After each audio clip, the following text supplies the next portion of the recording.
quand même, je tiens à rétablir justice devant tout le monde Il ici. s'agit bien sûr du Monopoly.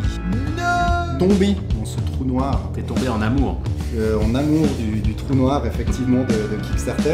Ah, tu le mets dans une équipe ou pas? Pas du tout, c'est un engine builder. Mais c'est un peu un dégueu aussi. Vous écoutez... On joue-tu? On joue-tu ou bien... On joue!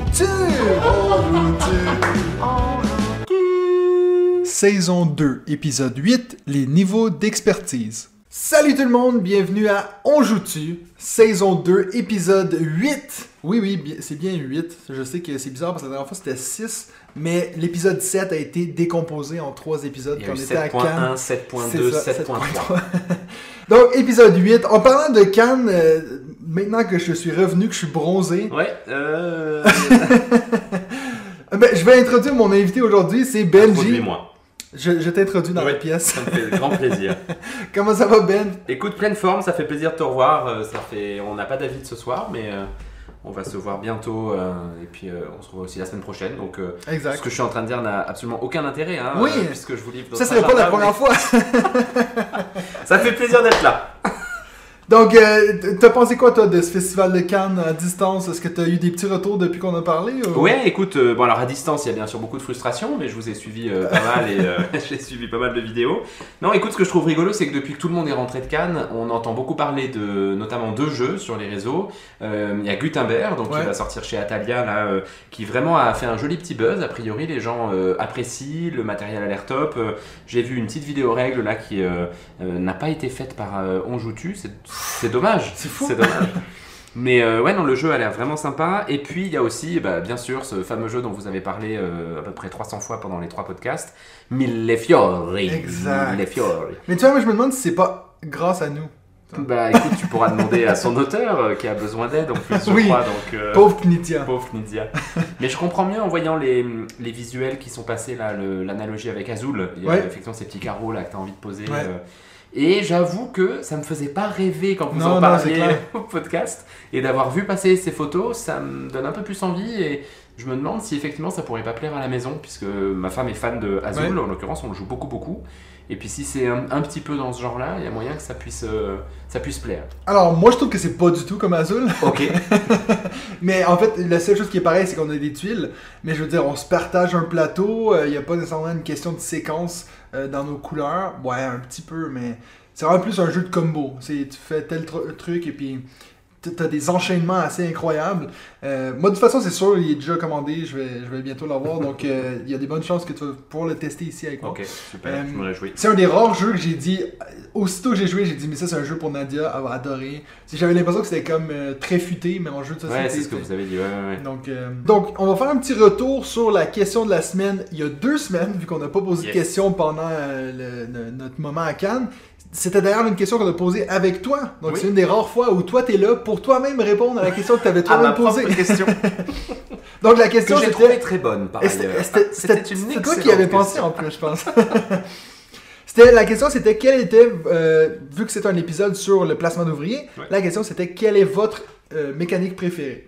La première réponse qu'on a nous vient de Séverine Mignot sur YouTube. Le drame de ma vie de joueuse, c'est aller en soirée jeu expert et y côtoyer uniquement des hommes qui pensent que j'aurais du mal à suivre, alors que mon jeu préféré est justement Tricerion, que j'adore, The Gallerist et Anachronie, ce qui fait que de ma mécanique préférée, le placement d'ouvriers avec programmation. Donc bien sûr, elle a fait référence à cette histoire que j'avais racontée sur Tricerion avec la copine à mon ami. J'ai dit, mais est-ce qu'il est habitué de jouer à des gros jeux? Puis finalement... Tu as mis à jour ton machisme. c'est clair. Ensuite, on a David Jandet sur YouTube qui nous dit bonjour, c'est Enfin, je toujours... me permets juste de réagir à ce que dit Séverine, Oui. parce que mettre dans le trio de tête Tricerion, Anachronie et The Gallerist, Séverine, quand est-ce qu'on se voit du coup? C'est un peu Est-ce ça que t'es j'ai célibataire, c'est vrai? Parce qu'on Je crois que non. Je crois que son mec est quelqu'un de bien, mais par contre, elle a en tout cas très bon goût. Quelqu'un qui joue souvent en premier, je pense. Je crois. Quelqu'un qui a first player, par Exact, exemple. oui. Ensuite, on a David Jandet sur YouTube qui dit bonjour, c'est toujours un plaisir de vous écouter. Ben merci. Merci David. Pour ma part, j'adore la mécanique gestion de main. Voici quelques titres que j'adore et qui proposent cette mécanique. Concordia, Inis, Londres, Watergate. It's a Wonderful World. Non, il Ok. l'a pas mis. Ah, c'est dommage. Ouais, mais il aurait pu aussi mettre Red Rising, c'est aussi de la gestion de main. Ouais, c'est vrai. Bon après-midi qui nous dit, mais là c'est la soirée, donc on va le prendre quand même.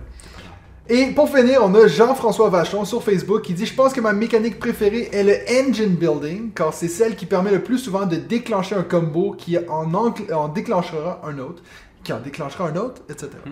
En fait, j'aime les combos, mais j'aime aussi le fait de voir grandir son engin, le voir monter en puissance et efficacité. Merci à tout le monde pour vos réponses. J'en ai lu que 3 parce que sinon on serait ici toute la soirée parce qu'on avait au-dessus de 20 commentaires sur YouTube et puis 7 sur Facebook.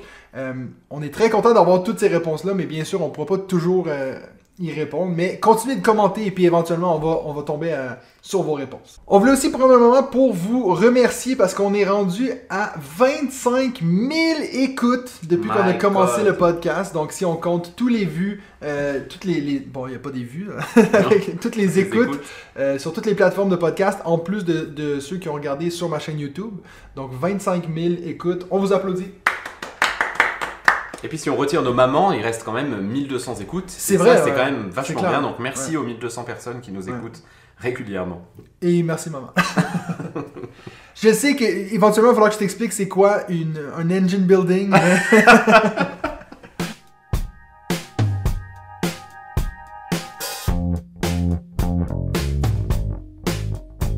Maintenant on va passer à notre premier segment, le jeu de la semaine. Et puis vu que ça fait longtemps que je t'ai pas vu Benji, je vais te laisser commencer. Écoute, et pour bien commencer, j'en ai 2. David sort de ce corps. Non, j'en ai qu'un, mais je voulais juste faire un petit big up parce que j'ai reçu aujourd'hui ma big box de Tricarion. Ouais. Donc je t'ai envoyé la photo et puis j'ai envoyé la photo à tous les copains du Discord. Donc je l'avais commandé avec le Pledge Manager de Persévérance là, de Mindclash Games. Si vous êtes amateur de Tricarion et que vous n'avez pas la big box, sachez qu'elle est disponible sur le shop de Mindclash Games. Donc vous pouvez tout à fait l'acheter pour une quarantaine d'euros. Donc bien sûr si vous avez déjà le jeu c'est totalement inutile parce que vous avez déjà des boîtes, mais comme vous le savez, comme c'est totalement inutile, c'est totalement indispensable. Exact. Et je me suis retrouvé avec cette belle boîte avec dedans des inserts magnifiques et j'ai passé je pense 1h30 à ranger les trucs dedans et c'est un vrai plaisir de gamin de ranger proprement les choses dans le tray. Donc elle est vraiment magnifique, les trays sont très pratiques, blague à part, sont très pratiques pour mettre en place le jeu. Rapidement, je pense que ça va vraiment être un vrai plaisir. Et notamment, le truc absolument essentiel, c'est il y a une boîte exprès pour les composants des sorts qui sont tous disponibles sur une boîte, hyper facile à prendre. Donc pour ceux qui savent y jouer, ça vraiment c'est vraiment indispensable. C'est rare que tu mets assez souvent des choses que tu reçois à Kickstarter 2. En général, ça m'intéresse pas trop, mais ça, c'est vrai qu'aujourd'hui, j'étais très jaloux. Là, franchement. Par contre, juste sachez que la Big Box, elle peut contenir toutes les extensions. Donc si vous n'avez pas toutes les extensions, il y a un bon tiers, je pense, qui va être vide. Donc je pense que ça vaut vraiment la peine si vous avez les extensions, bien sûr. Et j'en profite pour dire que j'ai découvert que dans le Kickstarter de base, il y avait des petits sachets dans lesquels on mettait les pièces, les éclats de Tricarion, etc. qui ça ne sont pas disponibles. Si jamais quelqu'un veut se séparer de ces sachets, qu'il prenne contact avec moi, pas avec Mathieu, avec moi, et on peut s'entendre. On peut s'entendre. C'est peut-être la même personne qui a envoyé Spirit Island à David. J'espère. Peut-être qu'il traîne. Si jamais ça traîne, je serai content. Donc voilà, le jeu dont je voulais parler, enfin, puisque je vous en ai déjà parlé il y a plusieurs mois en espérant pouvoir le jouer, c'est Eclipse, que j'ai testé la semaine dernière avec deux de nos amis du Discord, deux frères, Jonathan et Alex. Donc Eclipse d'un auteur japonais, Tuko Takokallio, qui est édité en France chez Matago. Et puis Eclipse, c'est un des gros 4X qui est vraiment reconnu comme tel. Tu te rappelles, on en avait parlé quand on avait fait l'épisode sur Sight. C'est vrai. C'est vraiment un très très bon jeu. Donc il y a une très bonne sensation d'abord quand tu arrives parce que donc tu as une civilisation extraterrestre ou humaine, puisque là on avait joué le niveau de base, donc on a tous la même civilisation. Sinon tu peux jouer le verso de ton plateau joueur et là c'est des civilisations asymétriques. Tu joues donc ta civilisation de base, tu commences sur un hexagone, chacun commence sur un hexagone différent, et puis tu as les vrais 4X là, donc tu dois explorer. Donc là tu sors des nouvelles hexagones, t'expandre petit à petit sur le territoire, exploiter, donc tu as plusieurs, comme d'habitude, tu as de la science, de la technique, et de l'argent à récupérer, et exterminate. Et là, Exterminate, il y a à la fois des espèces de personnages non joueurs avec des vaisseaux ennemis qui sont sur certaines tuiles que tu découvres. Ouais. Et puis, il y a bien sûr les petits copains qui de temps en temps se rapprochent un peu trop de toi. Ouais. C'était moi ma première partie, c'était la deuxième partie de John et Alex, donc on s'est pas trop tapé dessus, on a plutôt étendu nos territoires un peu dans notre coin, et puis sur la fin, là forcément tu commences à être un peu plus proches les uns des autres, donc John est allé taper sur son frère, qui a quand même gagné. L'amour fraternel. Ouais, c'est ça, c'était assez drôle. Il a quand même gagné, Alex a gagné, John deuxième et puis moi bon dernier. Très bonne sensation de jeu, c'est vraiment un vrai 4X pour le coup, et puis notamment ce côté exploration que vous avez pas beaucoup dans d'autres jeux, dits 4X. Là, il est très présent. Il y a deux petits côtés un peu négatifs pour moi. Négatif, c'est un grand mot, mais deux petites critiques que je ferai, c'est le rôle du hasard. Il y a deux hasards notamment qui m'ont gêné. Le hasard dans l'exploration, donc vous prenez une tuile au hasard que vous retournez. Sur certaines tuiles, il y a un ennemi, donc s'il y a un ennemi, vous n'allez pas pouvoir y aller tout de suite. Sur d'autres, il n'y en a pas, et s'il n'y en a pas, vous pouvez y aller tout de suite. Et exploiter tout de suite la tuile. Et là, en gros, c'est chance ou malchance, quoi. Et typiquement, Jonathan, il a pioché 3 fois de suite une tuile où il y avait un ennemi, donc il n'a pas pu exploiter grand-chose au début. Son frère Alex, il a pioché 2 ou 3 fois de suite des tuiles où il n'y avait pas d'ennemi, donc lui, il a pu monter son niveau d'exploitation très haut. Et puis ça m'a un peu gêné, je trouve, voilà, faute à pas de bol. Mais rappelons-le que Alex et Jonathan, les deux ont dit que Alex avait beaucoup de chance je dans les jeux. Alors on confirme. Et deuxième chose sur laquelle il a eu de la chance, deuxième niveau de hasard qu'il y a, c'est que lorsque tu gagnes un combat, tu pioches une tuile au hasard que tu découvres à la fin du jeu. Toi tu la vois, mais les autres la voient pas jusqu'à la fin du jeu. Cette tuile au hasard, elle vaut de 1 à 4 points. Et tu vas faire 2, 3 à 4 combats dans le match. Donc tu vas avoir un delta qui va aller de 4 à 16 si tu fais 4 combats. Sachant que nous, on a fait 20 à 25 points à la fin du match. Donc je trouve que c'est absolument énorme.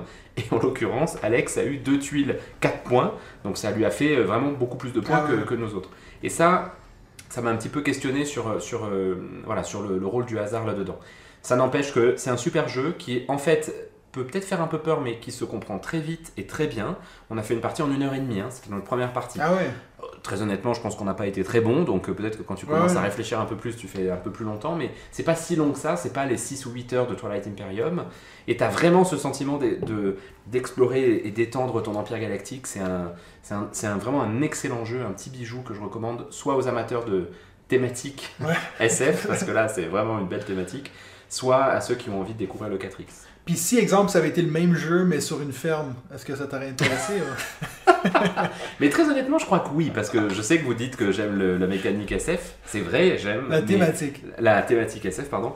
Mais pour autant, j'aime aussi cette mécanique, justement, 4X, notamment de tout ce qui est exploitation, gestion, ça j'aime beaucoup. Donc tu me fais explorer les fermes voisinantes. Je prends quand même. Tu trouves des coquerelles ou des choses dans je me régale. Je vais t'attaquer à coups de fourche, améliorer.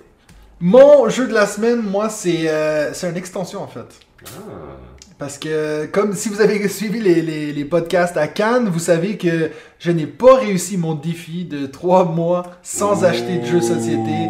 Donc, lancez-moi des tomates, c'est le temps. Ok, maintenant que ça c'est fait... donc, en fait, j'ai craqué pour l'extension, la deuxième campagne, en fait, de It's a Wonderful World, c'est Loisirs et Décadence.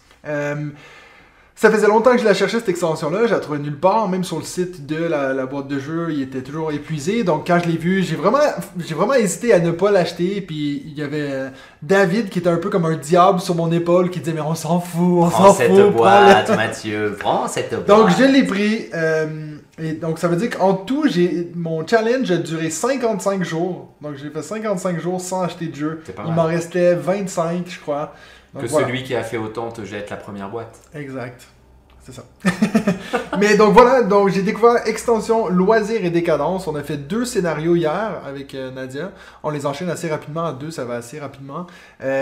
J'adore quand tu ouvres une petite boîte puis tu trouves quelque chose de nouveau que tu peux rajouter dans ton jeu. Puis en fait, ce qu'on trouve génial, c'est que c'est un jeu que on l'a vraiment presque épuisé. On a tellement joué avec Nadia. Puis juste quand je lui ai dit, hey, j'ai trouvé cette boîte-là, elle était excitée. C'est rare qu'elle est genre, oh, trop cool!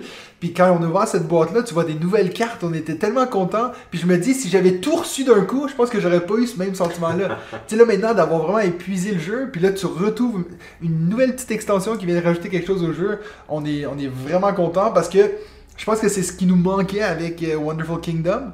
que finalement on a joué une couple de parties, mais qui nous a pas resté comme It's a Wonderful World. Donc je pense que c'est de trouver cette petite extension-là. J'ai presque envie de plus en faire 2 par soir, parce que sinon on va trop l'épuiser vite. Je pense qu'il n'y a que 5. Moi je l'ai trouvé vraiment excellente celle-là comparé au extension. premier. Bon, j'ai beaucoup aimé la première, mais je trouve que celle-là elle apporte vraiment des... Alors je voudrais pas spoiler parce que je sais pas trop où vous en êtes, Non. Elle apporte vraiment des choses vraiment nouvelles dans la façon de jouer, avec des nouvelles ressources, etc. Et puis ça je trouve ça... Justement quand ça l'amène le côté deck building dans le jeu, ça devient... C'est là que tu l'as eu, c'est pour ça. Merde. Je me dis, on peut pas parler d'It's a Wonderful World. Non, c'est vrai qu'il y avait un risque pour moi là. Mais blague à part, je trouve cette extension vraiment excellente. Je réalise au moment où tu en parles que je l'ai toujours pas terminée. Ah non, pourtant il y a juste 5 scénarios. Ouais, mais tu sais, moi je l'ai joué en solo, donc ça fait longtemps, depuis qu'on se connaît, que je joue moins en solo. Je l'ai pas ressorti, mais... Si tu veux, je peux arrêter de te parler comme ça tu joues tout seul.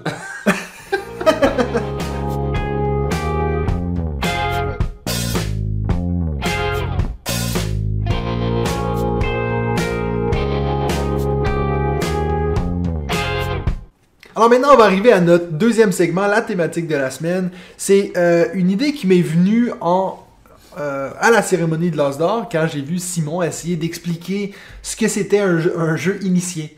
Puis bon, c'était surtout pour l'humour, mais il disait, mais tu sais, en fait, ce que c'est que... Puis c'est la blague. Puis je me suis dit, ça pourrait être intéressant qu'on regarde ensemble ce que c'est notre définition de les différents niveaux de jeu, puis peut-être qu'est-ce qui qualifie qu'un jeu devient expert ou pas. Donc je vais te laisser commencer. Toi, tu considères qu'il y a combien de niveaux d'expertise? Alors, écoute, moi je trouve honnêtement que les niveaux de Cannes sont assez pertinents. C'est-à-dire qu'avoir une catégorie enfant, ça me va. Tu vois, avec David là qui disait ouais, mais c'est vraiment très enfant. Et puis alors, est-ce que tu as vraiment petits-enfants et enfants? Je pense que ça, c'est des discussions qu'on a nous parce qu'on est vraiment impliqués dans le milieu. Mais dans le fond, voilà, qu'il y ait une catégorie enfant, ça me parle totalement. Qu'il y ait une catégorie familiale, ça me semble tout à fait pertinent. Ce serait le premier niveau un petit peu de jeu que tu peux sortir avec tout le monde. Tu peux sortir ça avec ta belle-mère, tu peux sortir ça avec tes parents, tes enfants, etc. Les enfants ados, quoi. Ou avec tes élèves, toi par exemple, tu vois, des gens à qui jouent peu, qui jouent pas, et puis à qui tu vas présenter un jeu pour essayer de passer un moment dans la soirée, quoi. Le niveau initié, il me parle aussi parce que moi, dans mon entourage, il y a de plus en plus de monde quand même qui joue aux jeux de société, mais qui n'y joue pas de manière intensive. Donc, ils savent ce que c'est un jeu de société, ils sont OK de passer un tout petit peu de temps à comprendre des règles, à lire des règles. Après, il ne faut pas leur sortir un jeu avec 30 pages de règles de règles et qui dure 3 heures. Donc ça, ce niveau initié, je trouve qu'il a du sens. Et puis le niveau expert... Finalement, de manière assez intéressante, c'est celui que j'ai eu le plus de mal à définir quand on a commencé à réfléchir à ce sujet. Parce que, comment tu le définis en fait? Est-ce que c'est, typiquement j'ai dit 30 pages de règles. Est-ce que c'est un jeu qui dure très longtemps? Moi j'ai un peu envie de voir aussi certains jeux qui sont pas difficiles, mais qui se savourent. C'est-à-dire que plus tu vas les jouer, plus tu vas comprendre comment ça se joue, plus tu vas développer tes compétences là-dedans. J'aurais aussi envie de le mettre dans les experts. Mais voilà, en tout cas, ces 4 catégories, elles me parlent bien. J'aurais peur que si tu mets d'autres catégories, parce que tu pourrais mettre les jeux à 2 joueurs, tu pourrais mettre les jeux en solo, tu pourrais mettre les party games, etc., etc. Mais dans le fond, est-ce que tu risques pas de finalement avoir des catégories qui se chevauchent l'une l'autre et puis de perdre dans ce que tu veux vraiment raconter en fait. Donc voilà, moi les 4 de Cannes en fait me parlent très bien et je trouve qu'ils ont eu raison de créer cette catégorie initiée. C'est tout à fait pertinent et je trouve que les catégories du coup étaient plus justes et homogènes cette année qu'elle ne l'était l'année dernière avec The Crew à côté de Tented Grail. Ça, c'était vraiment... Mais c'est vrai que c'est assez intéressant quand tu regardes le deuxième plus prestigieux prix. Le premier, en fait, c'est le Spiel. Puis en fait, eux, c'est drôle parce qu'ils n'utilisent pas nécessairement le côté expert. C'est vraiment eux, comme ils disent, c'est le connaisseur. C'est cette idée que tu es plus plongé dans le milieu que... Puis ça, je trouve ça intéressant parce que c'est pas nécessairement une question de... c'est plus compliqué. C'est plus une question de... Il faut vraiment être plus... geek ou un peu plus connaisseur pour connaître ça, c'est pas grand public. C'est comme ça que je trouve que c'est assez intéressant de distinguer les deux de cette façon-là. Moi je suis assez d'accord avec toi, je pense que initié, je suis très content qu'elle soit là pour justement encore une fois The Crew, Tainted Grail, comme ça arrivera plus. Mais moi je rajouterais même une dernière, pas nécessairement pour l'As d'Or, mais juste comme dans ma tête, quand moi je pense à des jeux, je pense enfant, famille, initié ou famille plus, appelle-le comment tu veux, expert, et puis je mettrais un autre, moi. Moi, je mettrais un genre Le expert suspense. plus. Parce que il y a des jeux, moi je me considère que je suis capable de jouer à des jeux experts, mais je me rends de plus en plus compte qu'il y a des jeux que je me dis ça c'est trop pour moi. Puis je me dis, qu'est-ce qui fait que je me dis un jeu est trop compliqué pour moi? Ben, souvent je me rends compte que c'est une question d'investissement. Puis je pense que pour moi, le côté où, ouais, 30 pages de règles, c'est déjà une chose, mais si à chaque fois que je joue, je suis obligé de me les retaper, les 30 pages de règles, parce que ça prend comme vraiment une dévotion à un dévouement à ce jeu, ben, moi je trouve que c'est là qu'on devrait peut-être encore une fois le séparer. Pas au niveau des prix, parce que là, on est vraiment rendu dans le, comme on dit en anglais, de nitpicking, là, le fait de vraiment regarder les petits détails. Mais, par exemple, moi, un On Mars, je trouve que c'est plus expert que, je sais pas moi, quelque chose comme, ouais, même limite Anachronie. Je trouve qu'il y a vraiment un niveau au-dessus où c'est comme... Par rapport à Dune Imperium c'est ou ça. Narak. Exactement. Je pense que n'importe quoi que la Lacerda fait, ça pourrait justement monter cette coche-là. On est d'accord, c'est quand même des jeux experts, mais je pense que, tu sais, j'ai l'impression, exemple, parfait pour moi, Nadia, elle peut faire un jeu expert. Elle peut pas faire un jeu expert plus. Il y a des jeux où je sais qu'il y a une catégorie, je pourrais pas lui mettre un Teotihuacan, tu le mets... Ouais. Expert, facile. Mais en fait, c'est comme un Narak au final, Teotihuacan. Un petit peu plus complexe, mais... Mais je trouve, en fait, ce qui est intéressant, c'est que j'ai l'impression que du coup, le Kennerspiel, typiquement, c'est un peu plus proche du expert, et que du coup, le expert deviendrait ton expert plus, là dont tu parles. Donc on pourrait imaginer un truc avec familial, initié, connaisseur et expert. Et simplement que les jeux qu'on dit experts actuellement seraient plutôt des jeux connaisseurs, typiquement pour Nadia peut-être, et puis que tu aurais un grade, c'est pas le bon mot, mais une catégorie expert où là c'est vraiment des gros jeux que tu mets là dans les jeux du diamant d'or en gros. Ouais, exact. Mais le problème c'est que je me demande si certains jeux qu'on considère comme vraiment compliqués sont pas juste, alors attention à ce que je vais dire parce que je voudrais pas dire du mal de la Lacerda, mais sont pas juste un peu trop compliqués dans le sens où les règles sont très complexes mais que tu pourrais simplifier le jeu qui resterait aussi bon. Ah mais ça je suis d'accord. Tu vois ce que je veux dire? Et du coup est-ce que finalement ce expert plus il est pas expert plus pour pas grand chose. Malgré lui, ouais. Ce que je viens de dire, en fait, dans le fond, j'y crois pas du tout. Hein. Je tiens à le dire, à le souligner, mais je suis obligé de poser la question. Mais c'est vrai que c'est intéressant parce qu'on en avait parlé avec Pochon quand on était allé chez lui tester des prototypes. Et il disait qu'en fait, c'est un art de bien écrire des règles. C'est une des choses les plus importantes quand tu crées un jeu. Et puis, lui, il parlait justement des Kickstarter, puis qu'il disait qu'on enlève un peu ce côté où tu te fais corriger, où tu te fais vérifier par un éditeur et quelque chose. Donc souvent, ça passe, il y a des jeux avec plein de fautes dans les règles, puis on sort des FAQ, des machins. Mais c'est vrai que je pense qu'un jeu qui a des règles trop compliquées, est-ce que c'est parce que les joueurs sont pas assez intelligents pour les comprendre, ou est-ce que c'est plutôt qu'on n'a pas assez réfléchi à comment les expliquer? Ça, c'est autre chose. Je veux dire, il y a des jeux super compliqués que j'ai joués dans ma vie que je pourrais les reprendre maintenant, puis je me dis, mais en fait, ça fait du sens. Ça, c'est un peu ce qu'on disait avec Gutenberg, qui est pas nécessairement un jeu super compliqué, mais quand tu regardes le plateau, quelqu'un t'explique les actions, tu dis, ah oui, mais c'est vrai, ça fait du sens, parce que tu as une thématique qui est bien accrochée là-dessus. C'est sûr que j'ai besoin de ma lettre avant de pouvoir mettre mon encre dessus, puis avant de pouvoir l'imprimer sur une fiche, quelque chose comme ça. Même chose avec viticulture. Je pense que si, exemple, quelqu'un avait fait ce jeu-là, puis il fallait créer le vin avant d'avoir ton raisin, ou tu vois ce que je veux dire, on serait comme, mais c'est stupide. Donc je pense que des fois, c'est aussi... Quand on vient dans un truc tellement compliqué qu'on ne peut pas se rattacher à la réalité, on ne peut pas se rattacher à quelque chose qu'on connaît, ben là, pour moi, ça passerait dans de l'expert plus. Puis là, je suis d'accord qu'on est en train d'avoir une conversation que sûrement personne n'a eu dans la vie, de dire genre, mais qu'est-ce qui fait que des règles sont expert plus? Mais moi, je pense qu'il y a quand même quelque chose que je délimite, parce que je me dis, ça fait quand même un petit moment maintenant que je suis dans les jeux, puis je fais des vidéos règles, des choses comme ça, je me dis, je devrais être capable de tout comprendre. Eh ben non, parce qu'il y a des fois des jeux, je me dis, mais... Ouais, mais tu vois, c'est intéressant parce qu'au moment où tu parles, je pense à On Mars. Et On Mars, donc c'est un jeu de la Lacerda, c'est un jeu complexe, clairement. Il y a 25 pages de règles à peu près. Enfin, je pense que c'est pas un bon critère le nombre de pages de règles, mais enfin, les règles sont denses, t'as plein de micro-règles. Mais en même temps, tu parles tout à l'heure de réalisme dans le jeu. Ces micro-règles, elles servent souvent le réalisme, c'est-à-dire que jusqu'où tu pousses le réalisme du jeu. Et à un moment donné, si tu décides de le pousser vraiment loin, en fait, t'as tellement de facteurs à prendre en compte que tu vas être obligé d'augmenter le nombre de règles. Et donc, si tu veux avoir un jeu plus simple, au contraire, moi j'aurais l'impression que de temps en temps, tu dois faire fi du réalisme et dire, ok, là, pour jouer ce truc-là, typiquement viticulture, bah, tu vas sortir une carte et ça va être du hasard et cette carte-là, elle va te faire un mouvement. Mais ça, c'est pas du tout réaliste. Ouais. C'est pas réaliste. Simplement, ça rend le jeu plus abordable. Ben, d'avoir Dans des On gens Mars, qui viennent à ton vignoble, c'est réaliste. oui, ça oui, mais tu vois ce que je veux dire. Dans On Ouais. Mars, le mec, il va dire, bah, si vous voulez faire ça, il faut avoir débloqué cette action. Pour débloquer cette action, il faut avoir fait cette action. Et pour avoir fait cette action, il faut avoir 2-3 machins avant. Ouais. Et c'est vrai que c'est complexe. Par contre, ça devient hyper réaliste. Et je pense le jeu le plus complexe qui ait jamais existé, tu sais, une espèce de mythe comme ça, c'est un jeu, je me rappelle plus le nom, bah, peut-être si tu arrives à le chercher discrètement pendant que je suis en train de parler, je vais faire semblant que je suis intelligent et que je connais les choses, mais tu sais, c'est un jeu, je crois que c'est sur une campagne en Afrique, c'est le jeu le plus long du monde, ça, je crois que tu peux jamais le terminer, mais là, il a poussé le détail, le mec, ils en parlent dans The Big Bang Theory. Ok. Tu connais cette série ? Oui, mais j'ai jamais regardé. Ok, bah c'est une série avec des geeks dedans, et puis justement ils jouent à ce jeu-là, et c'est le jeu le plus compliqué du monde, voilà, The Campaign for North Africa. Ok. Là j'espère que tu vas couper le début pour donner l'illusion qu'au moment où j'en parle, je dis The Campaign of mais North connaissant, Africa. tu sais que je ne le ferai pas. J'imagine que c'est peu probable.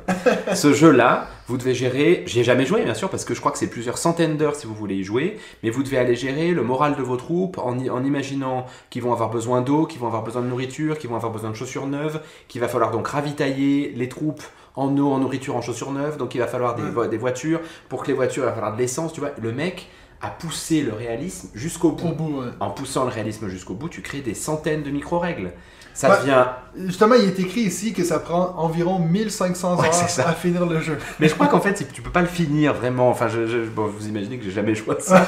mais voilà, et celui-là, moi j'aurais tendance du coup, pour revenir sur ce qu'on disait tout à l'heure, à imaginer que plus tu veux être réaliste, plus tu vas devoir créer des paramètres. Parce que dans la vie, le réalisme, c'est ça, tu as des dizaines de paramètres tous les jours.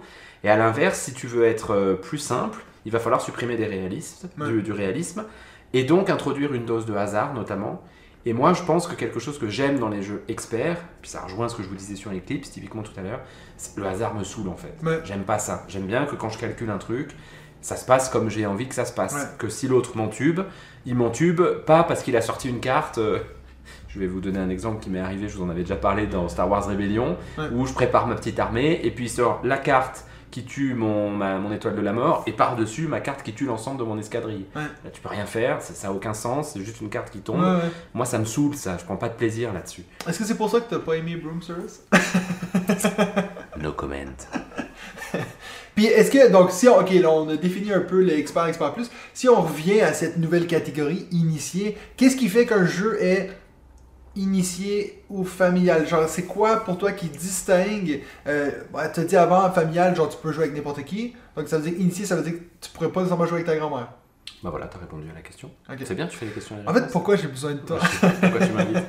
Non, mais moi je le vois un peu comme ça. C'est Ouais. familial, c'est le jeu que tu peux sortir avec des gens qui ne sont pas habitués à jouer. C'est le jeu que tu sors à Noël, tu vois, au Nouvel An, Ouais. quand t'as ta famille, ce que tu disais tout à l'heure, t'as ta grand-mère, t'as ta mère, t'as tes frères, et puis et là on te dit, on se regarde parce qu'on sait que t'aimes bien jouer, et on te dit, bah tiens, sors-nous un jeu. Ouais. C'est des gens qui ont joué à la belote, au tarot dans le meilleur des cas, au Monopoly, Ouais. et à rien d'autre. Et ça pour moi c'est un jeu familial, c'est un jeu où les règles ça doit être 5 minutes, pas plus. Ouais. Quand tu sors les règles, il faut pas que ça fasse plus d'un livret de 4 pages, quoi. Ouais. Et ça doit prendre 3 minutes à poser. Et Ou puis- limite que t'avais même pas besoin des règles, que tu regardes Ouais, l'expliquer comme ça. dans l'idéal, ce Ouais. serait l'idéal, effectivement, mais moi j'ai pas ton talent Ah. pour faire ça, j'ai besoin des règles. Mais en tout cas, voilà, ça pour moi c'est un familial. Et puis dans les familiaux, bah, peut-être je peux en citer quelques-uns. Pour moi, il y a. Alors, peut-être on va reposer cette question tout à l'heure, mais je mets beaucoup de party game, moi, dans les familiales, Oui. parce que c'est facile, tu le sors, ça fait rigoler, etc. Et puis sur des jeux de plateau, bah, on en a parlé 10 fois, mais un excellent familial pour moi, c'est Seven Wonders Architect. Ouais. Parce que voilà, il est simple, il se pose facilement, il est joli, il est Puis sympa, en plus, etc. il joue à plusieurs. En Ce qui est- plus, les gens, ouais. je pense, des fois, ils oublient que trouver un jeu que tu peux jouer à 7, qui est vraiment un jeu de société, pas un jeu Ouais, d'ambiance, tout à fait. il n'y en a pas des C'est tonnes. hein. difficile, hein. Donc, Je pense qu'il y a certains roll and write, pas très compliqués, qui rentrent aussi dans cette catégorie. Et je pense que Trek 12, par exemple, c'est un bon exemple. Trek 12, il y a 2 dés, il faut savoir faire 4 additions, 4 plus soustractions, 2. etc. Ouais. Je pense que c'est assez simple pour que les gens le prennent en main. Je le mettrai là-dedans. Bah voilà, je n'ai pas mis d'autres en fait. Mais Mais même genre Catan, au final, Catan vient... Catan, je pense qu'il est pas si simple que ça à prendre en main. Ok. Si tu veux, pour moi, la différence entre Catan et un jeu familial, c'est qu'un jeu familial, il faut compter que des gens vont pas avoir envie de s'investir dans une compréhension de règles. Ouais, Catan, il y a quand même un peu de règles du jeu. C'est quand même 1 heure de jeu facile. C'est ça. Ouais. Okay. Donc moi, je le mettrais plutôt Catan dans les initiés. Okay. Et la différence avec les initiés, c'est ça. C'est des gens qui aiment le jeu de société, qui sont déjà dans le milieu. Ou aux portes en tout cas. Tu vois, que c'est des gens qui ont 2-3 jeux de société chez eux, qui ont typiquement Catan. Voilà, tu vois, la différence entre un familial et un initié. Le familial, il a le Monopoly chez lui et le risque. L'initié, il a Catan, il a les Aventuriers du Rail, il a entendu parler de ces jeux-là, il a envie de passer... Ça ne le gêne pas de s'arrêter 10 minutes, un quart d'heure sur des règles du jeu, d'un petit peu comprendre un peu de stratégie. Et là, pour moi, dans les initiés, on va mettre... donc, on a cité Catan, il y a les Aventuriers du Rail, vraiment pour moi, c'est un excellent initié. Seven Wonders, tu vois, je mets Seven Wonders Architect dans le familial, Seven Wonders dans les initiés. Abyss de Bruno Catala. Abyss, moi je l'ai vu chez pas mal de copains qui... sont pas des gros joueurs, mais ils aiment jouer aux jeux de société. Et qu'ils l'ont acheté à cause du coup d'œil qu'ils donnent. Voilà, ils ont très bien réussi avec ça. Pour le coup, sur certains roll and write un peu plus velus, je pense que le roll and write, il est pratique comme mécanique, tu vois, il est pas compliqué, c'est assez ludique. Welcome to, moi exactement. je le mets. Welcome to, moi je le mets là-dedans. Welcome to the Moon, je le mets en transition entre l'initié et l'expert, mais je pense que c'est un bon moyen pour des gens qui ont envie de jouer. Surtout si tu fais la campagne, dans le sens que si tu veux, tu penses que tu as compris, non, on te rajoute quelque chose, là, c'est sûr que c'est ça qui fait un peu plus d'expert, mais ouais. Et après, je mets, dans les initiés, je mets les premiers niveaux de mécanique, c'est-à-dire que les jeux qui ont introduit des mécaniques qui sont pas encore trop couplées à d'autres. Alors typiquement, je m'étais demandé est-ce que je mets Agricola par exemple, ou Viticulture, tu vois, que je trouve pas si compliqué que ça dans les règles, et puis qui sont sur une mécanique principale, donc il y a moyen d'y aller assez facilement. Les hauts fourneaux, on en a parlé l'année dernière, tu vois, dans les engine building, les hauts fourneaux, c'est vraiment pas dur, quoi. Donc je pense que les gens qui ont envie d'y jouer un petit peu, ça se fait. Et Azul. It's a Wonderful World. Ah, tu le mets dans les initiés? Ouais, je sais pas. Tu le mettrais expert? Je sais pas. Il est peut-être un peu plus compliqué. Il y a quand même... t'as dit Seven Wonders. Pour moi, c'est pratiquement c'est vrai, jeu. C'est vrai. Ouais, c'est vrai. Peut-être une It's a Wonderful World. En tout cas, Azul, moi, je le mets dans les initiés. Ah ouais. Je trouve un peu Azul. Il y a tout un système autour du comptage de points que je trouve pas si simple en famille. Non, c'est ça. Mais la mécanique de jeu est simple. La mécanique de jeu est simple. Mais compter les points, c'est vrai que la façon du comptage de points, je la trouve pas si évidente. Et Nidavellir, pour moi, je le mets dans les initiés. C'est un excellent jeu. Les gens qui ont envie de jouer, je pense, ils prennent tout de suite beaucoup de plaisir. En fait, les initiés, je me suis rendu compte, c'est des jeux que je donne à mon fils maintenant. Voilà, 9 ans. Et donc ça fait quelques années qu'on joue ensemble, on a commencé par des jeux enfants, des jeux familiaux, là il a envie d'aller un peu plus loin, il voit les 14 ans et plus, il rêve que d'une chose, c'est de les jouer, mais c'est absolument bien sûr pas possible, mais les initiés, ça j'arrive à l'y mettre, et je pense que c'est un bon marqueur, ça, les enfants de joueurs, c'est des jeux initiés. Tu vois. Et puis, ça faisait combien d'années avant que tu mettes un Anachronie en pleine tronche? J'attends ces 10 ans. Ça sent bien. Et là il va y avoir un week-end intensif. Assis-toi. On va parler. Puis justement, vu qu'on a parlé de ces catégories de l'As d'or, tout, est-ce que tu penses que là maintenant on est bon pour un petit moment ou tu penses qu'on va rajouter des catégories bientôt? Moi je pense que l'humanité est cyclique, Monsieur Bierry. Et donc, on va revenir à 2 catégories. Vraisemblablement, de toute façon, à un moment donné, les gens vont râler en disant qu'il y en a à nouveau pas assez. Alors on va remettre... Tu vois, typiquement, c'était drôle quand on a invité Sébastien Pochon, où David disait il manque une catégorie jeu à 2 joueurs. Et puis c'est vrai que du coup, la conséquence, c'est que les jeux à 2 joueurs ne sont jamais élus dans ces jeux-là, alors qu'il y a des excellents jeux à 2 joueurs. Des jeux à cocher avec Welcome, les jeux solo. Il y a des excellents jeux solo qui seront jamais dans ces prix-là. Alors est-ce qu'on va aller vers remettre une catégorie jeux à 2, jeux solo, jeux à cocher, jeux à plus de 8, etc. Et puis ensuite on dira il y en a trop, et puis on va revenir à 3 catégories, 2 catégories, ou une.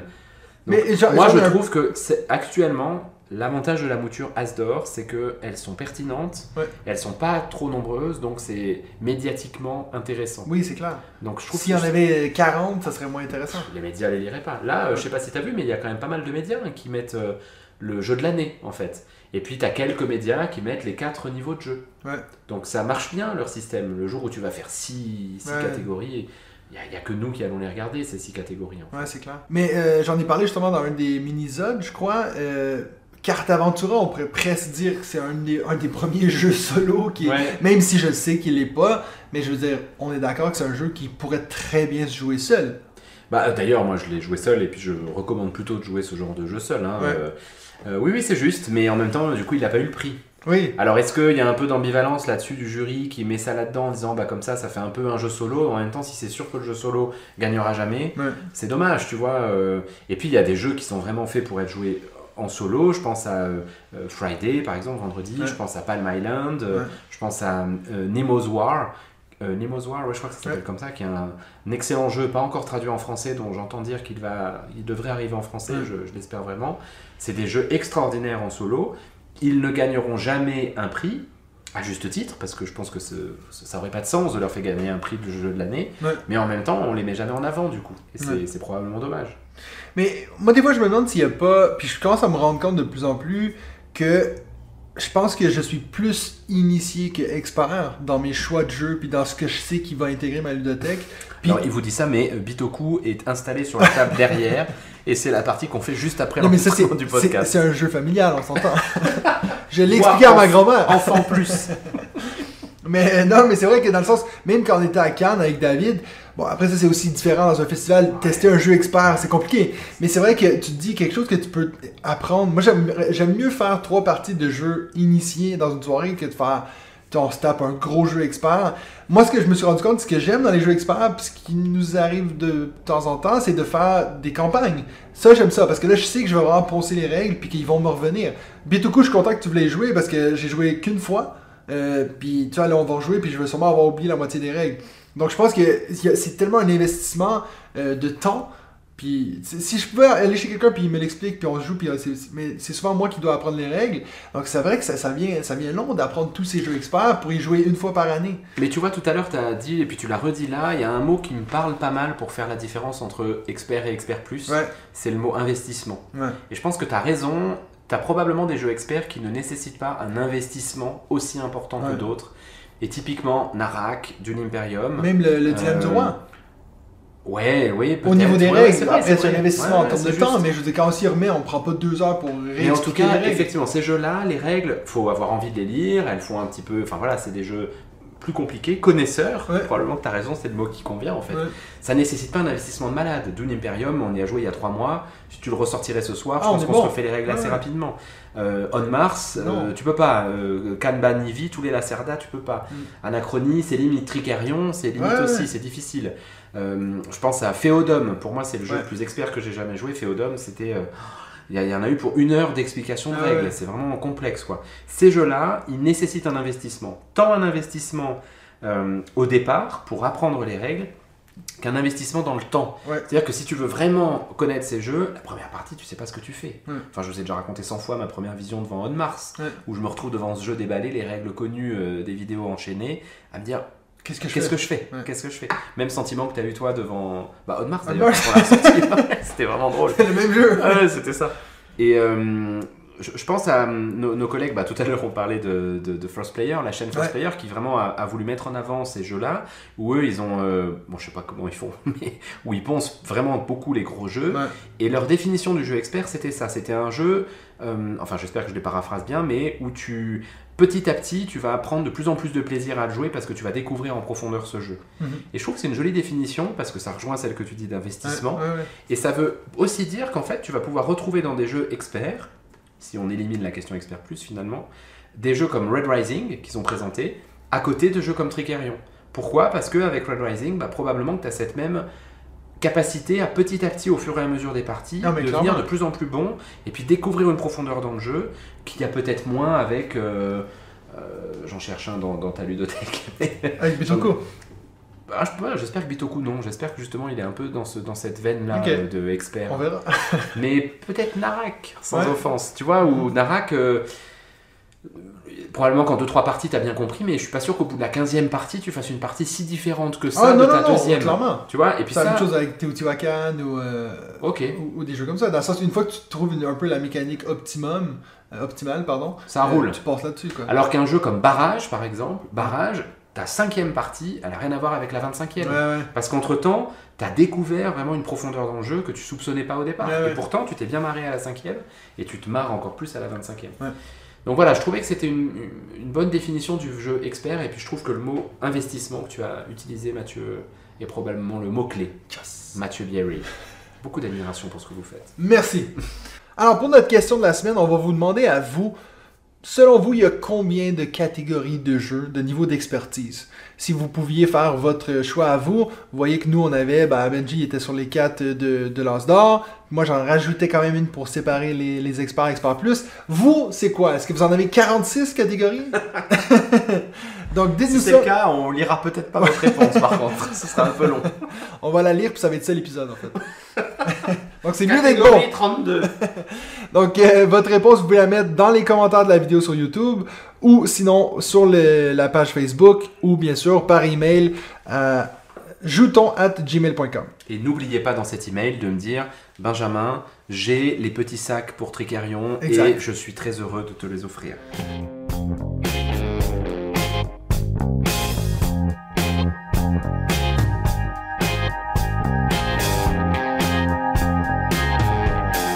Pour notre troisième segment, on va faire un top 5 des jeux pour tout le monde. Parce que justement, on a parlé de les jeux familiaux, donc ces jeux qu'on peut présenter à nos grands-mères.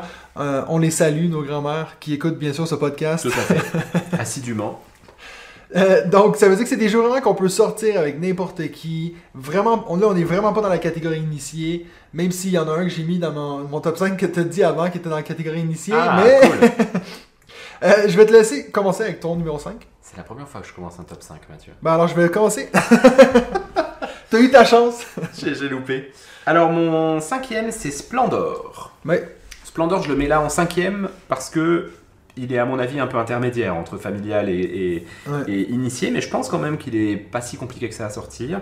Donc un jeu bien connu, en plus on en a beaucoup parlé avec Sébastien, donc Marc-André l'auteur chez Space Cowboys qui en est maintenant à donc plus de 2 millions de ventes, donc a priori on peut estimer qu'en plus il n'y a pas que des connaisseurs et des experts qui l'ont acheté. Ils ont fait une nouvelle version Marvel qui je pense va aussi s'adresser à plutôt des gens qui connaissent pas forcément l'univers du jeu de société. Je trouve que Splendor, il est pas si simple que ça à expliquer, mais c'est pas si long non plus et c'est pas si compliqué. Il faut vraiment juste que les gens comprennent ce principe que quand tu as une carte, ça correspond à une comment ça s'appelle une pierre. Une pierre, c'est ça, une ressource. Voilà. Ouais. Et qu'elle reste là, un peu comme dans Seven Wonders, c'est un peu le même problème. Et ça, une fois que les gens l'ont compris, en fait, tout le reste, c'est vraiment simple. Et puis tu construis ton truc, la thématique, elle est très peu présente, vous le savez bien. Ouais. Je pense que si les gens aiment Marvel, en plus, le Marvel Splendor, du coup, permet vraiment de faciliter l'apprentissage des règles. Moi, j'en ai beaucoup fait, du Splendor. Ou s'ils aiment les pierres précieuses. Oui, mais c'est peut-être moins fréquent. Mais voilà, je trouve que c'est un très bon jeu qui se sort assez facilement. J'avais acheté des extensions que je n'ai jamais jouées, que j'ai revendues depuis. Les extensions, probablement. Je savais même pas qu'il y avait des extensions. Oui, ils ont sorti 4 extensions en une boîte. Mon Dieu. Ouais. Mais voilà, en tout cas, Splendor, je pense que c'est un bon exemple de cette catégorie-là. Bon, quand tu considères que Happy City s'est grandement inspiré de Splendor, et puis que Happy City était dominé familial, ça te donnerait raison. Ouais. Je te remercie. Alors moi, mon cinquième jeu pour tout le monde, c'est Tainted Grail. Oui, ça me semble normal. Non, mais moi, j'ai pas été super original. Le premier qui m'est venu en tête, c'est peut-être parce qu'il est récent, mais Seven Wonders Architect. Je veux dire, moi, c'est vraiment de loin rendu mon premier jeu que je réfléchis. Si, exemple, j'ai des élèves qui veulent jouer à un jeu, je sors ça. Si j'ai, encore une fois, disons que j'ai de la belle famille qui vient, hey, on fait un jeu, je vais sortir Seven Wonders Architect. Je sais qu'il y a des gens qui sont pas contents parce qu'ils le trouvent trop facile, mais moi, je trouve que c'est ça qui fait qu'il est bien. Ouais, puis alors j'ai entendu nos amis les Martins là, Martin de la Société des Jeux. C'est pas grave si tu sais pas son nom parce que lui il connaît pas le mien. C'est Mathieu, il était très très très vexé. Mais ils ont dit Benji et David, donc nous on était contents. Ouais, vous étiez contents. Ouais. Non, je vous donne cette gloire les gars. Le Martin de la Société des Jeux qui disait qu'il s'était ennuyé en le jouant et pour moi en fait. C'est sûr que quand t'es expert, voilà, encore une fois, mais malgré tout, moi, je prends assez de plaisir en fait, et puis je trouve que ils ont très bien adapté le jeu pour un public familial. Enfin, on l'a déjà dit depuis 4 épisodes. Mais moi, c'est sûr que là, ce soir, on est moi, toi, Hugo, David, je vais pas sortir nos architectes. On a tellement d'autres choses qu'on veut jouer à la place. Et en même temps, la première soirée que j'avais fait chez John, avec qui j'ai fait Eclipse. En fait, on a commencé par un Seven Wonders Architect. On était avec sa femme, alors sa femme joue pas tant que ça, mais moi j'y prends vraiment du plaisir à jouer à ce jeu. Je le trouve tellement agréable, tu joues en 10 minutes, un quart d'heure, c'est sympa, tu t'insultes. Il y a de la Ouais, tension, je trouve assez rigolo. Et stratégiquement, il y a des pistes stratégiques de savoir. Enfin, je sais pas toi, qu'est-ce que tu joues, mais moi, ça dépend vraiment des parties, de savoir si je pars sur ça une dépend militaire. quelle merveille t'as aussi. Aussi, mais. Ça te donne un petit départ asymétrique. Je suis assez d'accord avec toi, c'est un excellent jeu et j'en reparlerai peut-être à un moment donné. Donc ton numéro 4. Mon numéro 4, donc c'est la limite de cette réflexion de seulement 3, 4 ou 5 catégories, c'est Time Bomb. Alors est-ce que Time Bomb vous le mettez dans les party games ou pas? Moi je considère que c'est un party game. Ok. Ouais. Je pense que tu as raison, mais moi c'est vraiment un jeu que je sors beaucoup dès qu'on est 5, 6 et plus. Okay. J'y joue avec des amis qui sont peu joueurs, j'y joue avec des amis qui sont un peu initiés justement. Donc Time Bomb, un jeu de Yusuke Sato qui est édité en français chez Yellow. Je crois qu'il a été réédité il y a peu de temps, là, mais moi j'ai l'ancienne édition. Un jeu de bluff, il y a une partie des gens qui jouent l'équipe de Moriarty, une partie des gens qui jouent l'équipe de Sherlock. On a une bombe qu'il faut désamorcer avec des cartes dont il faut couper les fils, et puis on bluffe sur ce que j'ai dans mon jeu en fonction de quel rôle j'ai, quel rôle caché j'ai. C'est un super jeu, nous on se marre bien à chaque fois qu'on le fait, franchement. Les parties durent 5-10 minutes max, t'es obligé d'en faire une derrière, souvent on en enchaîne 4, 5, 6 comme ça. Ça nous a fait des très bonnes soirées et je trouve que là aussi c'est un jeu que t'explique assez facilement. Il y a 3 types de cartes différentes, enfin voilà, c'est simple et les gens ils prennent vraiment du plaisir. Donc Time Bomb pour moi c'est un très bon jeu aussi pour initier des gens aux jeux de société qui n'y connaissent pas grand chose. Moi c'est un des rares jeux que j'ai revendu dans la même semaine que je l'ai acheté. C'est vrai? Ouais, on a fait 3-4 parties avec deux groupes différents puis ça l'a vraiment pas accroché. Ok. Puis je sais, mais il y a pourtant toujours quelqu'un, tu sais, quand quelqu'un dit ouais, moi j'en ai marre du loup-garou, à quoi je pourrais jouer, il y a toujours quelqu'un qui met Time Bomb. Ouais. Donc je pense que j'ai vraiment pas eu de chance. C'est la même chose qui est arrivé avec Detective Club, qu'il y a plein de gens qui adorent. Moi j'ai vraiment pas accroché avec ça. Mais ouais. Je pense que c'est. Mais alors c'est un peu le même problème que le loup-garou, c'est que si t'es villageois 5 fois de suite au loup-garou, c'est vite chiant. Si t'es l'équipe de Sherlock 5 fois de suite, c'est vite chiant. Moi je t'avoue que je comprenais pas trop le jeu en fait. Je pense que. T'es sûr que c'est pas un jeu expert plus? Ouais, c'est ça. Ou alors vraiment. Non, mais c'est pas fait pour les jeux experts. Je comprenais. Je trouvais que c'était assez vite vu c'était qui avait la bombe. Puis en fait, je sais pas, tu lui donnais moi pas je le pense truc. qu'en fait, puis... tu n'as jamais joué avec les bonnes personnes. Peut-être, ouais, c'est clair. Parce que mais c'est la même chose avec Detective Club. Hein. Moi je me suis tellement marré à des parties de loup-garou. Ah, mais moi aussi, mais c'est aussi la même chose avec Catan. Genre, j'ai adoré mes parties de Catan au début. Puis après ça, j'ai découvert autre chose. Puis je me disais, ah ouais. Genre, moi maintenant, je préfère de loin faire un Resistance que de faire un loup-garou. Ou même Secret Hitler. Ou tu vois, quelque chose. Oui, mais tu vois, ça c'est parce que toi t'es connaisseur. Mais tu peux pas sortir un Secret Hitler à des gens qui connaissent pas les jeux, quoi. Bah, quelqu'un qui connaît le loup-garou, oui. C'est le même niveau de complexité. Ouais, c'est un peu plus compliqué quand même. Ben, c'est juste plus compliqué de parler de fascisme. Mais t'as aussi le principe de voter des lois qui te changent un peu les règles, non, dans Secret Hitler? Pas vraiment, non. Ok. Je l'ai, mais j'ai jamais joué. Ah non, il est génial ça. Je sais, ouais. Moi, mon numéro 4, c'est Azul. Donc, toi, tu l'avais mis en initié. Je suis super d'accord avec toi. Le fait de calculer les points est un peu plus complexe. Donc, c'est un jeu de Michael Kiesling. Mais moi, je trouve que c'est un jeu qui attire d'abord par le visuel. Les gens ils sont assez attirés par ces petites tuiles. C'est un très joli jeu. Donc, je pense que ça aide beaucoup. Puis, c'est vrai qu'au final, tu fais quoi? Tu prends des tuiles, tu les mets sur ton petit plateau. Après, c'est vrai que quand toi tu l'as dit, tu l'as mis en initié à cause des règles, je suis tout à fait d'accord avec toi. Moi, souvent, ce qui arrive, c'est que je joue avec des gens qui s'en foutent un peu des points, puis moi, je les calcule à leur place. Tu vois. Ouais. Ce qui me dérange pas. Moi, je le mets là parce que je pense que c'est un jeu qui va rester très très longtemps. Ouais. Je pense que c'est un peu un genre de jeu que dans 20 ans, il y a encore des gens qui vont avoir Azul dans leur ludothèque. Je peux pas dire ça d'énormément de jeux avec autant de conviction.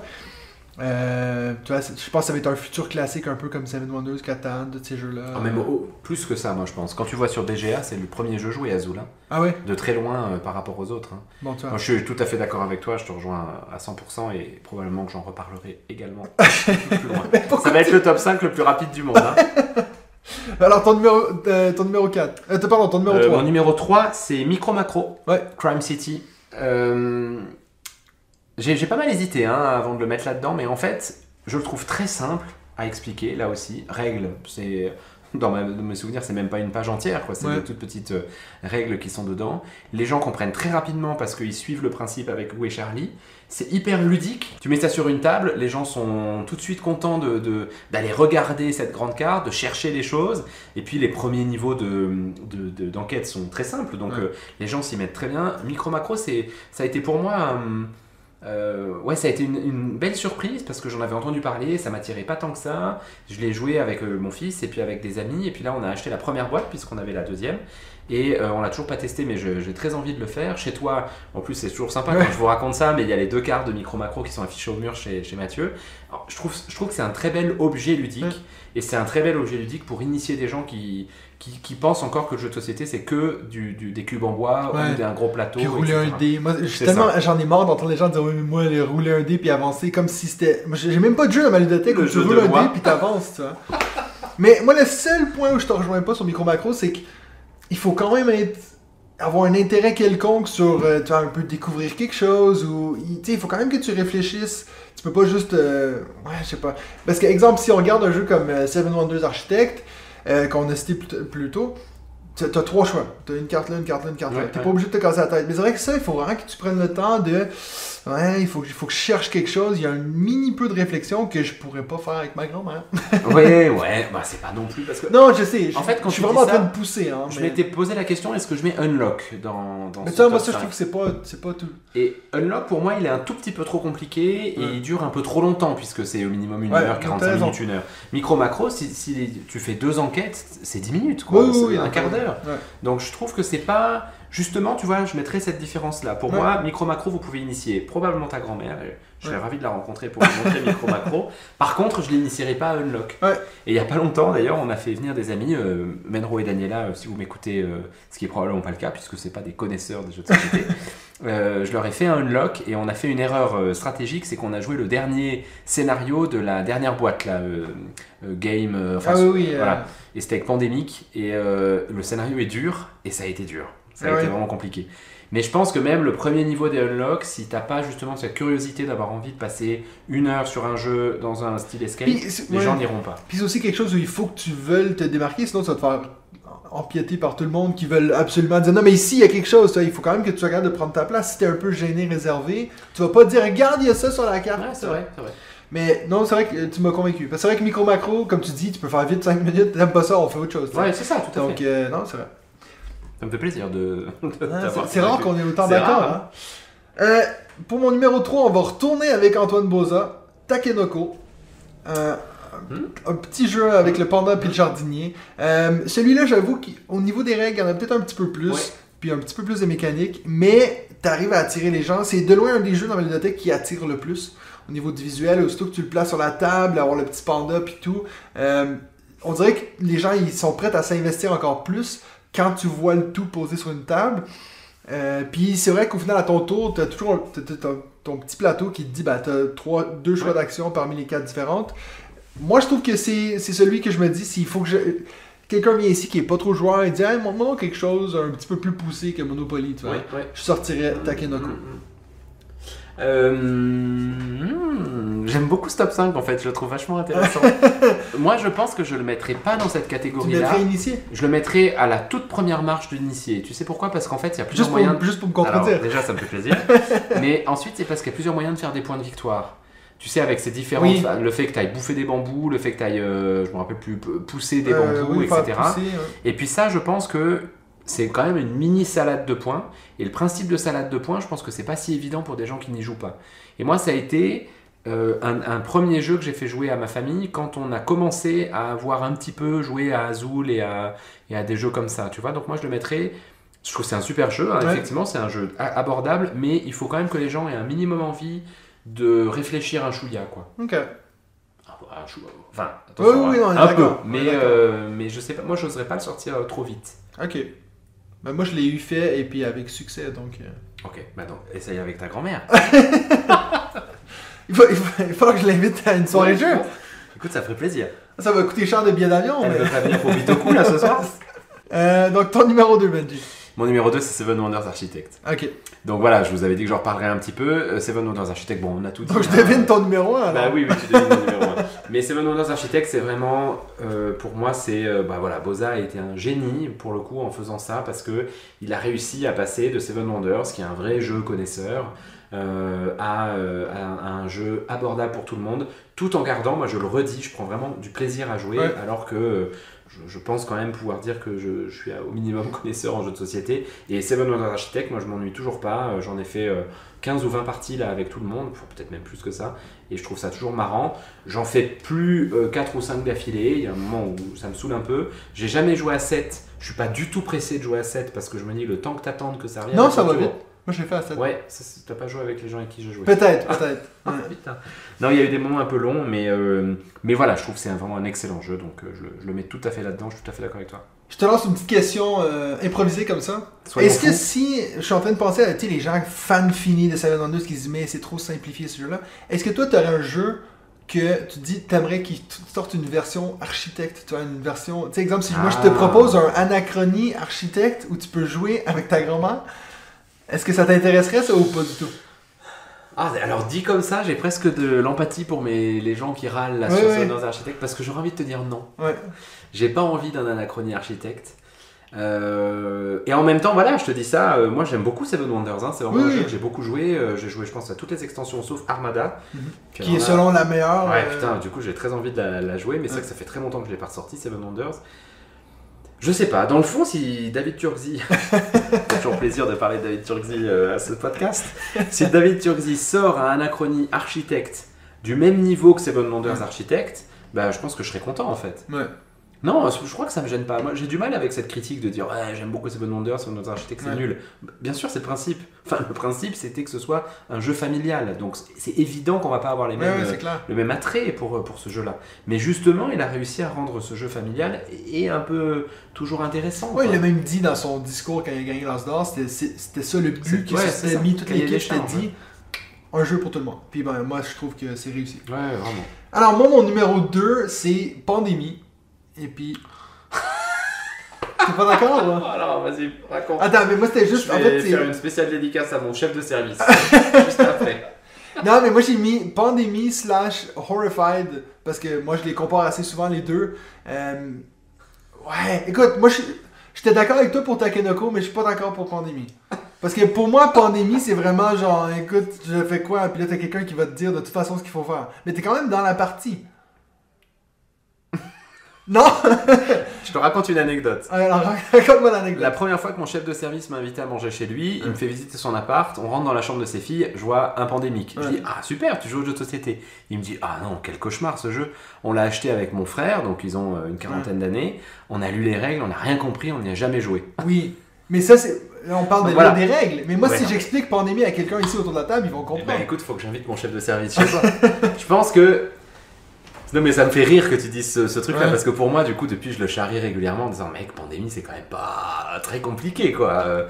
Mais je trouve, tu vois, c'est la question, c'est que si t'as un leader qui va prendre les rênes de tout le monde et qui va faire la partie, est-ce que vraiment les gens font une partie de Pandémie ou est-ce qu'ils suivent quelqu'un qui fait une partie de Pandémie? Ah bah ça c'est autre chose. Après... Mais c'est pas si simple que ça, t'as quand même plusieurs choses qui apparaissent, t'as des rôles différents, je le trouve dur. Hein. Ah ouais. Je suis en train de tout repenser mon top 5 là. Je me réjouis d'avoir le top 1. Enfin, non, on va peut-être me laisser tranquille avec It's a Wonderful World et passer à Pandémie pour jamais. Non, mais je sais pas. Moi, je trouve que Pandémie, c'est un jeu... C'est peut-être parce que moi, je l'utilise toujours pour introduire les jeux coopératifs. Puis là, alors peut-être que là, ce que tu es en train de me dire, c'est que tous les jeux coopératifs sont automatiquement initiés. Mais moi, je vois pas qu'est-ce qui pourrait être plus simple que va là-bas, enlève le cube. Tu vois ce que je veux dire? Oui, je suis d'accord quand tu balances tous les règles d'un coup, mais c'est la même chose. Seven Wonders Architect, si tu sors tout d'un coup comme ça, ils vont quand même se dire, mais c'est quoi les tuiles vertes? Quoi? Il faut que tu le prennes un one step at a time, comme ça. Comme Horrified, toi, je pense que t'as pas joué avec nous encore une fois. C'est la même chose, t'es placé autour d'un plateau, il y a des monstres, ben va pas vers eux. Règle numéro 1, règle numéro 2, quand tu vois un objet, ramasse-le. Tu vois, c'est toutes des choses que je me dis, je peux expliquer ça à un gamin de 5 ans, puis à ma grand-mère. Ça, aucun problème. J'ai de plus en plus envie de rencontrer ta grand-mère par contre. Ça donne très envie. En plus, moi j'ai de la chance, je les ai encore les deux, donc je peux même les amener les deux. On fait une petite partie de Wizard à 5. Ah là oui, c'est vrai. En tout cas, moi... c'est intéressant, c'est vraiment intéressant. Mais moi, j'ai vraiment hâte de voir les commentaires de cet épisode. Parce que je me réjouis, quoi. J'ai hâte de voir si vous êtes d'accord avec moi que Pandémie... Et puis, ouais, Takenoko, j'étais quand même plus d'accord avec toi, je le regrettais un peu plus. Mais moi, je mettrais Pandémie plus complexe que Takenoko. Ah, mais non, moi, je trouve pas. Je trouve pas parce que, au final, Takenoko... gmail.com. Ah non, c'est pas en jouture. Non, c'est jouton. Jouton à jamais. Mais c'est parce que c'est vrai que Takenoko, t'as plusieurs choix d'action. Pandémie, au final, ouais, t'as des choix d'action, mais au final, tu vas concerter. J'adore ce top 5. Ton numéro 1. Mon numéro 1, donc c'est Azul du coup. Ouais. Mais tu vois, je le mets en numéro 1 parce que justement pour moi, on va être pile poil à la frontière. Donc Azul, moi j'aime beaucoup le présenter à des gens qui jouent très peu parce que il est très beau en fait. Les gens, le premier effet quand tu leur montres Azul, c'est oh, c'est génial, ces tuiles, elles sont magnifiques. C'est très tout de suite lisible que tu vas devoir les mettre sur ton carré de 5x5. Et pour le moment, je l'ai sorti à beaucoup de gens qui sont mais à la limite, familial initié, et puis qui ont tout de suite accroché. Il y a deux difficultés pour moi dans Azul. La première, c'est le système de faire passer les tuiles de la gauche vers le milieu, et ça, il y a des gens qui ont du mal à le comprendre, ce principe. La deuxième, c'est ce qu'on disait tout à l'heure, c'est le comptage des points. Pourquoi je l'ai quand même mis? Parce que je suis d'accord avec toi, le comptage des points, je le fais pour eux en fait. Je leur explique, et puis ça prend 2-3 tours, et en fait, au bout du 3e tour, les gens ont compris à peu près. De manière rigolote, je vous avais déjà raconté, mais ma fille de 6 ans a compris, comme jamais j'ai vu quelqu'un comprendre, le système de points. Et je pense qu'en tant qu'adulte, on se pose beaucoup trop de questions en fait. Et Azul est plus simple qu'il n'y paraît. Et c'est quand même, je trouve, une très bonne transition entre un jeu familial et un jeu initié. Parce qu'il y a une profondeur stratégique quand même dans Azul. Moi, je joue pas du tout à Azul maintenant, comme j'y jouais au tout début, avec des gens qui ont un peu tu vas aussi plus regarder ce que les autres font, ce qu'ils ont besoin. C'est ça. Et puis tu peux aller te taper sur la gueule assez facilement, etc. Je le mets en numéro 1 parce que c'est le jeu que j'ai le plus joué dans ma famille en fait. Et j'ai pas une famille de grands joueurs, ma femme notamment est pas du tout une grande joueuse.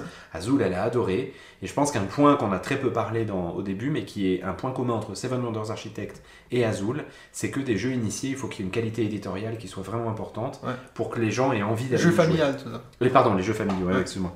Et Seven Wonders Architect, pourquoi il marche aussi bien? C'est aussi parce qu'il a une qualité éditoriale de ouf. Chacun sa petite boîte, c'est juste un plaisir. Les gens sont tout de suite contents quand ils prennent ces boîtes, ils les posent dessus. Et Azul, t'as le même effet, je trouve. Donc, avec number 1, Azul. Alors, mon numéro 1. Alors, j'ai peur. Non. Celestia. Ok, I don't know it. Tu connais pas Celestia? Non. Alors, moi, je l'ai mis en numéro 1. J'ai hésité où le mettre parce que je pensais le niveau de difficulté et tout. Mais c'est de loin le jeu. J'ai jamais vu une personne, puis c'est un des premiers jeux que j'ai acheté quand je suis arrivé en Suisse, j'ai jamais vu une personne dire qu'ils aimaient pas ce jeu. C'est un de mes jeux préférés pour introduire les gens aux jeux de société.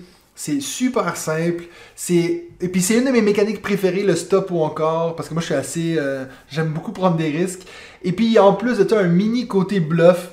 Mais c'est un bluff qui est en fait déterminé par les autres joueurs. C'est ça qui est assez génial, c'est que chacun son tour, il y a quelqu'un qui est capitaine du navire. Puis encore une fois, tu parlais de la qualité éditoriale, même chose, on a ce magnifique petit bateau spatial et qu'on va tout être dessus, et puis on va éventuellement décider de débarquer du bateau ou de rester sur le bateau. Et puis, ce qui est génial, c'est que chacun son tour, il y a quelqu'un qui est capitaine, et puis il va rouler des dés. Sur ces dés, il y a des symboles, puis lui, dans ses cartes, il faut qu'il y ait ces symboles-là, sinon tout le monde plante. Et ce qui est génial, c'est que chacun son tour, tout le monde va devoir dire si eux, ils croient que le joueur a ces cartes-là en main. Tu vois, s'ils pensent, ils font confiance et tout. Donc oui, moi je trouve que dans un jeu familial, il faut quand même y avoir un peu d'hasard, parce que sinon, tu te fais planter par les gens qui connaissent trop le jeu. Mais quand tu joues avec des gens, puis que tu fais confiance à quelqu'un, puis que tu as fait planter tout le monde, puis... C'est vraiment pas plus compliqué que ça, ce jeu-là. Je l'ai fait avec des élèves, j'ai fait avec mes parents, j'ai fait avec n'importe qui vient chez moi, je leur sors une boîte de Celestia, ça marche à tous les coups. C'est de loin pas mon jeu préféré dans ma ludothèque, mais je trouve que c'est un des jeux, genre je me débarrasserai jamais de ce jeu-là. Si demain matin elle brûle la boîte, je vais en racheter un autre. Donc Celestia, c'est un jeu, puis en fait c'est trop drôle parce que j'ai pas rejoué à ce jeu-là depuis longtemps, puis quand on était au Festival de jeux de Cannes, ils étaient en train de donner un petit goodies, une tuile en plus pour jouer à Celestia, puis moi j'ai dit à David, mais il faut que j'aille chercher cette tuile, puis lui il me disait, mais on s'en fout de Celestia, puis moi je disais, non, tu comprends pas. Donc non, moi Celestia c'est un jeu que j'adore. Je l'ai la tuile, puis je l'ai mis dans ma petite boîte, j'ai tellement hâte de refaire une partie de Celestia pour ça, donc non, c'est un jeu que j'adore, je trouve c'est bizarre que tu le connaisses pas. Alors bon, en fait, je suis allé regarder sur internet, je vois ce que c'est comme boîte de jeu, je n'y ai jamais joué. Comme tu dis, et puis comme on disait juste avant, il y a une qualité éditoriale de ouf. Le jeu est magnifique en fait, donc il donne envie effectivement d'y aller.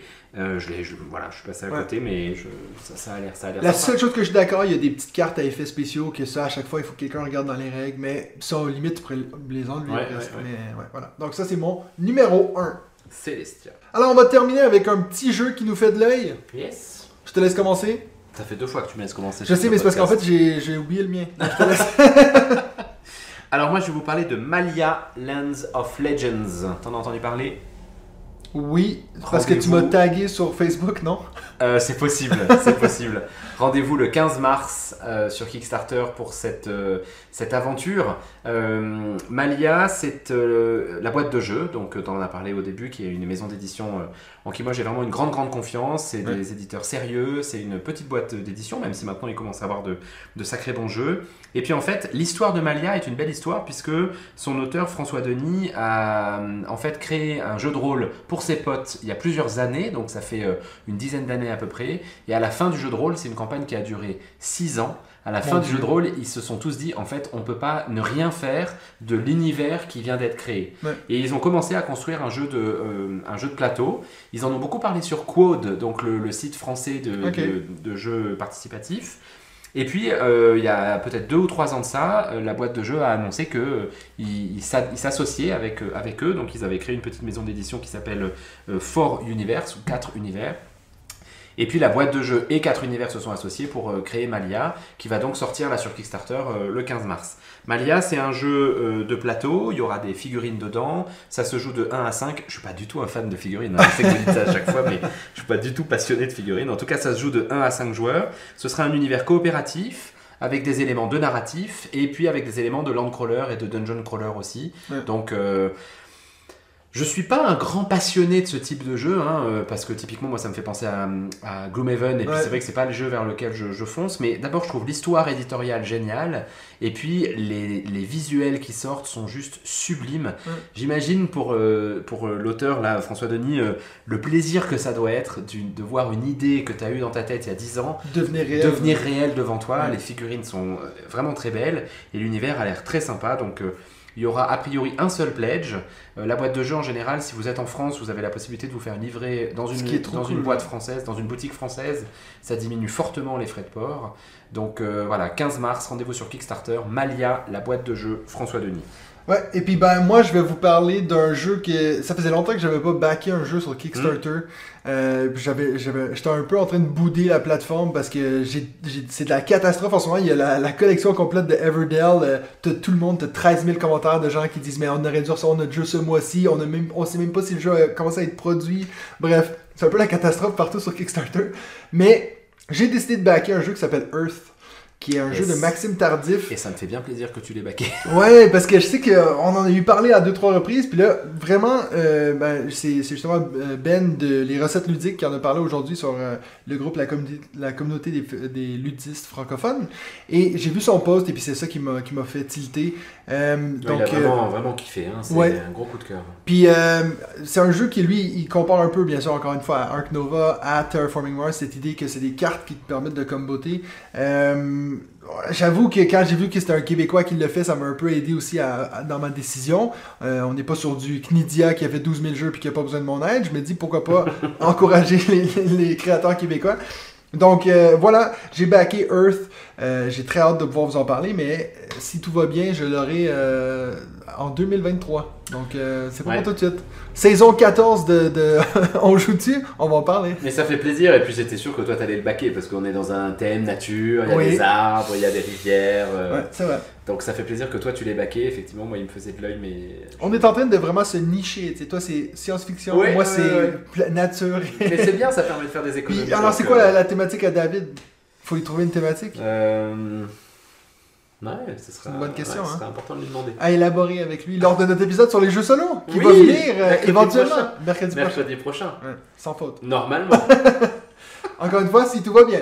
Si tout va bien. Donc c'était tout pour nous cette semaine. On se retrouve la semaine prochaine pour un autre épisode de On joue-tu?